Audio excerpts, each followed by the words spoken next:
Amanah itu sebetulnya bagaimana? Amanah itulah di saat orang memberikan kepada kita sesuatu yang diminta untuk menyerahkan kepada orang lain. Itu amanah.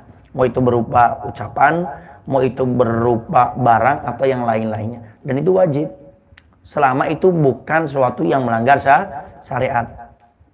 Sebagaimana Allah berfirman dalam Al-Quran, wa antu adul amanati ila ahliha.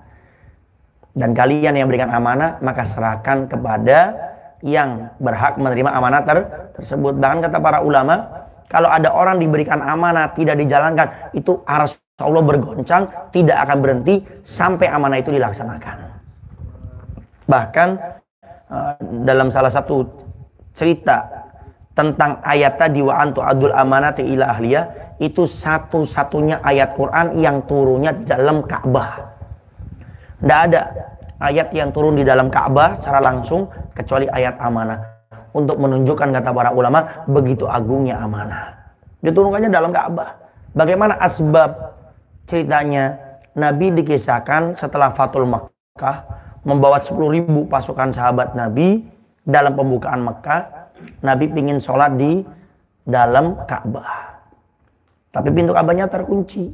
Nabi bilang kepada Imam Ali bin Abi Thalib, wahai Ali, carikan untukku pintu ini biar kita bisa sholat di dalam. Imam Ali cari. Setelah dicari ternyata yang megang ini orang kafir. Saya lupa namanya. Yang megang orang kafir. Akhirnya diminta kuncinya. Tapi nggak ngasih karena kafir. Nggak mau. Sama Imam Ali dipaksa. Sampai akhirnya dikasih. Dibuka itu pintu Ka'bah. Nabi masuk sholat. Kemudian Nabi tanya, ya Ali, kamu dapat pintu kunci dari mana? Dari orang kafir itu, wahai Rasul. Bagaimana cara kamu mendapatkannya? Saya ambil dengan paksa karena dia tidak mau memberikannya. Turun firman Allah, wa antu addul amanati ila ahliya.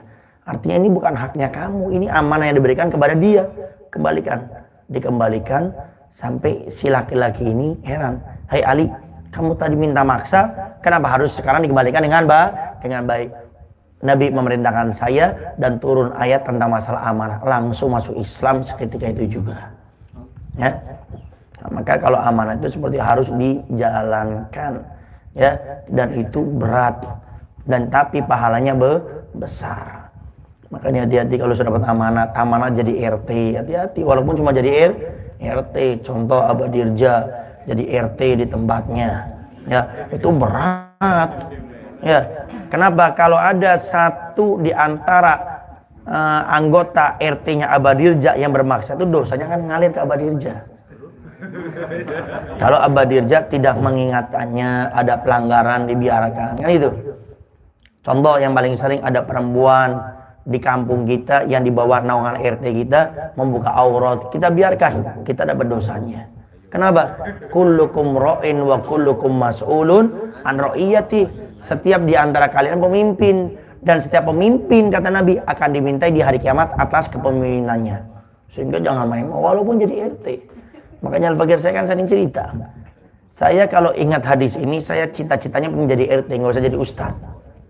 Capek ngisi sana ngisi sini, apalagi kayak hari ini nih, kita Sabtu sudah rutian di Padarek sore.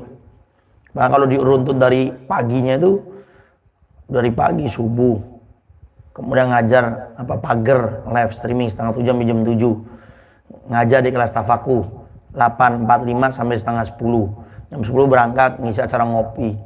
Tempatnya ajib lagi kemarin tuh, hari Sabtu ya. Menaiki gunung, melewati rembah, bahkan ada yang salto lagi dari mobil, ya, udah ada orangnya.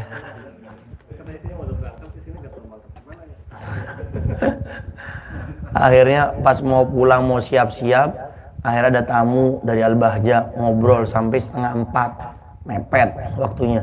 Saya mau bilang, maaf saya ada kajian, nggak enak. Akhirnya temenin aja sampai setengah 4. Pulang ke rumah, sholat asar, buru-buru, hujan lagi, berangkat. Nah, saya berangkat sore itu, saya nyiapkan semua pakaian sampai hari Senin tadi baru pulang. Padarek kita ngisi sore, maghribnya di Gerba, Isya langsung ke Beber, Sindang Kasih, rutinan semua ini. Kemudian setelah itu habis di Sindang Kasih Beber, langsung kita ke Sumedang. Karena pagi kita acara jam 9 pagi. Setelah itu siangnya setengah 2 kita acara, sorenya kita acara di Pasar Impres. Selesai itu langsung ke Cirebon. Ada acara di sana kita rutin itu. Setelah itu main futsal dulu sama teman-teman, lepas kangen katanya. Main sampai jam setengah 12. Jam 12 berangkat lagi ke Majalengka, Senen, Patuanan, ngisi acara subuh. Setelah subuh acara duha jam setengah 10. Setengah 10 kita ngisi acara di Kiai Jaja di pesantren. Jam 1 sampai jam 2. Ya, pas mau pulang, karena sudah 3 hari di luar, beli oleh-oleh buat anak biar tidak ada yang demo di rumah. Beli dulu. Pas mau beli mau pulang, yang bawa mobil, "Beb, ke tempat keluarga saya dulu, ada yang sakit, mampir dulu ke sana." Nyampe ke rumah jam berapa? Jam 5. Setengah jam di rumah siap-siap ngisi tadi di Al-Mutakin maghrib. Setelah Mutakin, saking sayanya agak liar juga sedikit, habis sholat maghrib ngisi, saya langsung pulang. Biar bisa nyantai di rumah, sejam langsung ke sini. Jadi capek. Ada yang nanya, "Beb, nggak capek?" Tapi capek, robot aja baterainya habis aja ngedon, apalagi manusia. Makanya saya bilang, saya kalau ingat hadis tentang masalah RT, saya pengen jadi RT aja. Bayangkan kata Nabi, satu hari seorang pemimpin yang adil, bukan kitab Nasihat Dunia karangan Imam Haddad. Satu hari seorang pemimpin yang adil lebih afdol daripada dia beribadah 60 tahun lamanya. Sehari loh ya.